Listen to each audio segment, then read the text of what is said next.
TENET is the latest film from writer-director Christopher Nolan, with its soundtrack being provided by Swedish record producer Ludwig Göransson.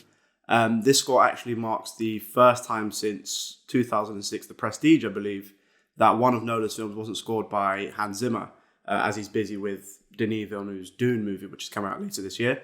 And the change is instantly recognizable. Hans Zimmer's scores for Christopher Nolan films are always very pristine, clear, and emotionally driven, whereas Ludwig Göransson's score for Tenet is very unnerving and eerie at times, and very, very loud and bombastic. However, Ludwig Göransson's score is one of the main driving forces behind the entire film for me, and it's one of the reasons that I'm shortly going to be going for my third viewing already. Of course, Ludwig Göransson and Hans Zimmer have very, very different backgrounds when it comes to scoring music. Obviously, first of all, Ludwig Göransson is much younger. I believe he's only around 36.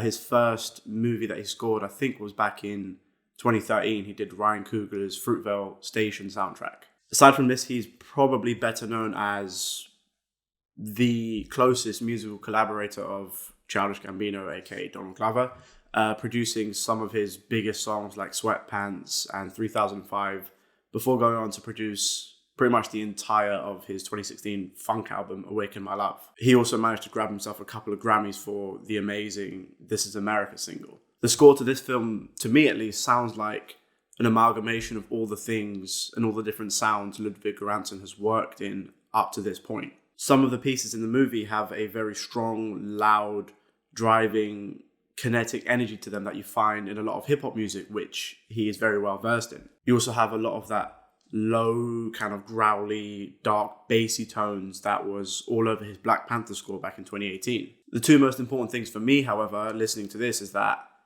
and the reason why I think it's one of the best Nolan film scores to date, is that one, it works as a listening experience in its own right, and two, kind of paradoxically, it is integral to everything that's in the movie, and it's inherently linked to pretty much every scene. For me, almost every single scene that has music in it is elevated by the score. Without dipping into any spoiler territory, of course, the first piece, Rainy Night in Tallinn, I think that's how it's pronounced, starts in one place and within the first minute transforms into something completely different. With this piece, Göransson creates what I find is a very, very eerie and overwhelming sense of dread, a kind of fear of the unknowing that runs throughout the entirety of the score and the movie itself. It starts very quiet before bursting into life with a strange but amazing symphony of string arrangements, these dizzying synthetic instruments going on, and these tribal drums as well. I also think that this is a far more diverse score than it's been given credit for. A piece like Retrieving the Case starts out like this teetering, ambient, guitar-driven piece before completely transforming into a very strange, idiosyncratic piece of techno music. I love the arrangement of this piece. I love the constantly building layers and the vocal harmonies that come in towards the back end that sound very kind of angelic and choral. I have seen some criticisms about the score, that it can be at times emotionless or cold or calculated. But I think if you point to a piece like this, that's a good starting point to try and convince people of otherwise. Of course, Göransson had the almost immeasurable task of recording all his musicians from their homes because of the COVID-19 pandemic.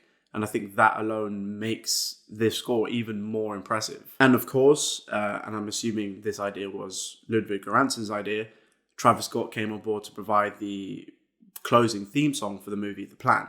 What I was very glad to hear is that not only does this song work for this strange, twisting, turning movie, but the song itself is actually weaved into the score itself during the movie. Again, no spoilers, but at one point during a very, a high-octane action scene, you do get those trademark Travis Scott hums playing in the background while the main characters do their thing. Travis Scott humming in a Christopher Nolan score, to me, is just as surreal as the entire film itself. As for the song itself, The Plan, I think it fits all three of its purposes very well.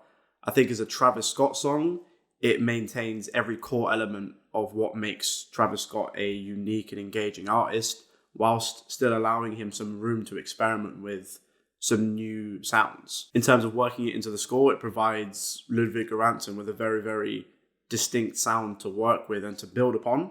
And as a piece of music specifically for a Christopher Nolan film, I think marrying these two artists is a stroke of genius. Everything this film kind of stands for is fresh, futuristic, forward-looking. The cast itself is very relatively young, especially for a Christopher Nolan film. Even, again, Ludwig Göransson himself, especially for a film composer, is very young. It makes sense that if you're trying to embody that futuristic, forward-thinking feel to your movie, you get an artist who embodies those things. And I think in terms of the mainstream, there isn't really anyone doing it as well as Travis Scott right now. The rest of the score is dynamic and diverse enough to enjoy in its own right as a piece of music on its own. But what I found is that it's also surprisingly experimental. The Sator piece makes use of what sounds to me like strained human breathing intercut with these very bizarre cascading synths and a million miles an hour kind of hi-hats that sound like a deconstructed trap song from the future. The soundtrack, or the score soundtrack, whatever you want to call it, for me it mirrors the film perfectly in the sense that its tone shifts from mystery to unease to high-octane action, sometimes within the exact same piece of music. I also like the little nods that I believe, that I can hear at least, that Göransson has placed to previous Nolan scores. You've got those, kind of meme to death, overblown foghorn sounds that you got in the first Inception trailer, and the rapid kind of tribal drums that you get in The Dark Knight Rises. I think Ludwig Göransson's score is fluid, unpredictable, energetic, experimental, and surprisingly emotional. As for the film itself, again, no spoilers, but I've already done multiple viewings. I will be going for another one later today. The insane spectacle and scope and ambition of it all is enough of a draw for audiences, but what makes it just that more enjoyable is that it's still rooted in a very human story. Those are my thoughts. What did you think of the soundtrack? What did you think of the movie itself? Let me know in the comments down below. Make sure to like, subscribe, and don't ring the bell. And I will see you next time.